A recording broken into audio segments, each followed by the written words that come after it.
दोस्तों, क्या आपको वेल्स पसंद है? कहा जाता है कि वेल्स का नेचर बहुत ही फ्रेंडली होता है और कई हद तक ये इंसानों को अपना दोस्त भी मानती हैं। वेल्स की बहुत सारी प्रजातियों में से एक खास किस्म की प्रजाति है जिसका नाम है बेलुगा वेल्स। क्या आपको पता है आज इन बेलुगा वेल्स का अस्तित्व खतरे में है। नॉर्थ अमेरिका में स्थित अलास्का एक ऐसा शहर हुआ करता था जहाँ पे अलग अलग बेलुगा वेल्स की प्रजाति रहा करती थी और अपने शांत स्वभाव के कारण ये लोगों के बीच काफी प्रसिद्ध भी थी। पर साल 1980 में अचानक से ये वेल्स गायब होने लगे। उनकी जनसंख्या जो पहले हजारों में हुआ करती थी वो धीरे धीरे सैकड़ों में और फिर दर्जनों में आ गई। वेल्स की संख्या में अचानक गिरावट आने के कारण साइंटिस्ट ने इस बात पे अपना रिसर्च शुरू किया, पर उनके हाथ भी कुछ खास नहीं लगा। कुछ साइंटिस्ट का मानना था कि इनके गायब होने के पीछे कई सालों से चली आ रही यहाँ के निवासी की वेल्स का शिकार करने की प्रथा थी, पर वहीं कुछ साइंटिस्ट का कहना था कि शायद ऐसा नहीं है। उनके अनुसार वेल्स अपने आसपास के सिचुएशन के अकॉर्डिंगली खुद को अडेप्ट करती है और चूंकि अलास्का में लगातार उनका शिकार हो रहा था इसलिए वो यहाँ से कहीं और शिफ्ट हो गए हैं। पर यहाँ पे सवाल ये उठता है कि जब वो कहीं और शिफ्ट हो गए हैं तो आज तक किसी दूसरी जगह पे नजर क्यों नहीं आए? कहीं ऐसा तो नहीं कि सच में मास हंटिंग या फिर क्लाइमेट चेंज या फिर केमिकल पोल्यूशन की वजह से इन वेल्स का अस्तित्व आज खतरे में आ गया है?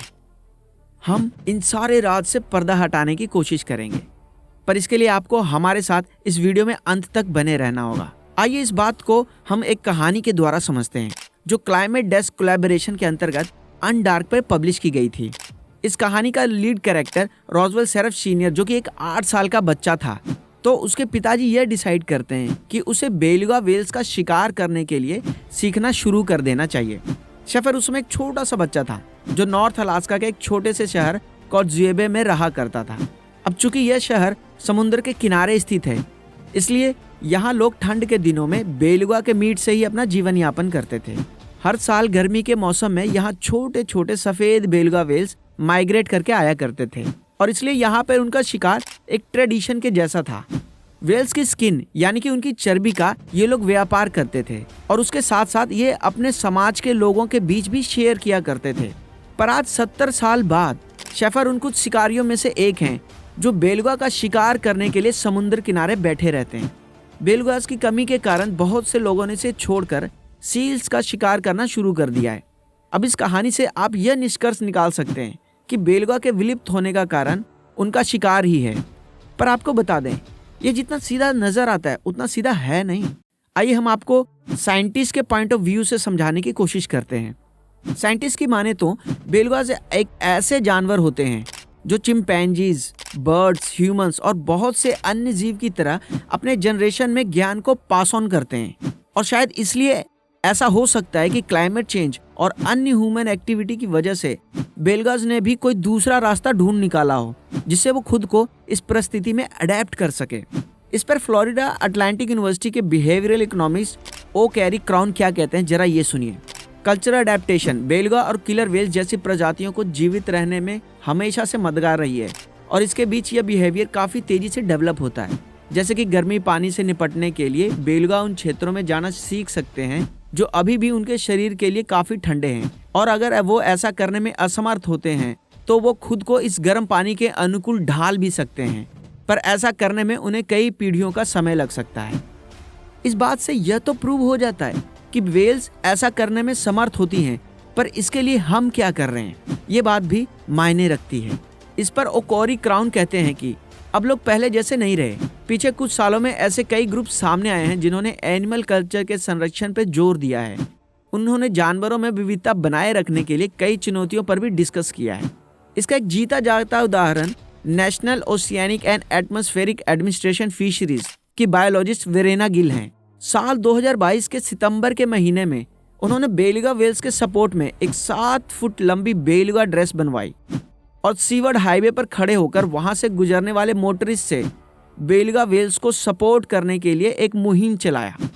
आपको बता दें साल 2005 में जो कोटजुएबे के मूल निवासी थे उन्होंने भी वेल्स के कंजर्वेशन के लिए उनका शिकार करना छोड़ दिया, पर फिर भी साल 2008 में इस प्रजाति को एक इंडेंजर्ड स्पीसीज की कैटेगरी में डाल दिया गया क्योंकि शिकार बंद होने के बावजूद भी इनकी जनसंख्या में कुछ खास वृद्धि नहीं देखी गई थी। आज बेलुगा को सेव करने के लिए बहुत सारी ऑर्गेनाइजेशन ने बढ़ चढ़कर भाग लेना शुरू कर दिया है, पर ये सारे कदम बेलुगास को बचाने में अभी तक नाकाम साबित हुए हैं। और चिंता की बात यह है कि साइंटिस्ट आज तक यह एग्जैक्टली पता नहीं लगा पाए हैं कि आखिर ये वेल्स क्लाइमेट चेंज या फिर ह्यूमन एक्टिविटी की वजह से गायब हो रहे हैं, या फिर इसके पीछे का कारण उनके पीछे आने वाले बिहेवियरल चेंजेस हैं। हालांकि इस रिसर्च में वैज्ञानिकों को थोड़ी सी सफलता जरूर मिली है।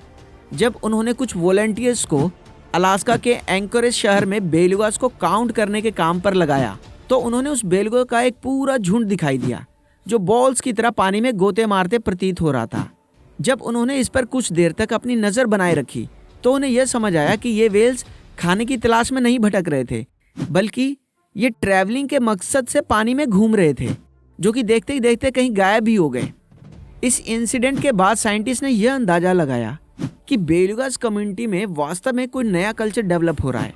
शायद वो खुद को क्लाइमेट चेंज के अनुसार अडेप्ट करने की कोशिश कर रहे हैं, ताकि वो खुद को इस धरती से विलुप्त होने से बचा सकें, या फिर वो ऐसी जगह ढूंढने की कोशिश कर रहे हैं जो उनके रहने के अनुकूल हो। वहीं दूसरी तरफ कोर्टजेबे के निवासी शिकार छोड़ने से खुश नहीं है। उनका भी यह सोचना है कि छोटे पैमाने पर शिकार रोक देने पर भी बेलुगास के वापस आने की संभावना काफी कम है। इस बात पर कोर्टजेबे के रहने वाले एनवायरमेंटल प्रोग्राम के डायरेक्टर एलेक्स वाइटिंग का यह मानना है कि इस क्षेत्र में रहने वाले बेलुगास अब किसी और वेल्स ग्रुप का हिस्सा बन गए हैं, और उनके स्लो जनरेशन ग्रोथ की वजह से कोर्टजेबे के बेलुगास वेल्स के पुनर्निर्माण में दशकों लग सकते हैं। और इस वजह से किसी कम्युनिटी के ट्रेडिशनल हंटिंग पर रोक लगाने का कोई भी फायदा नहीं है।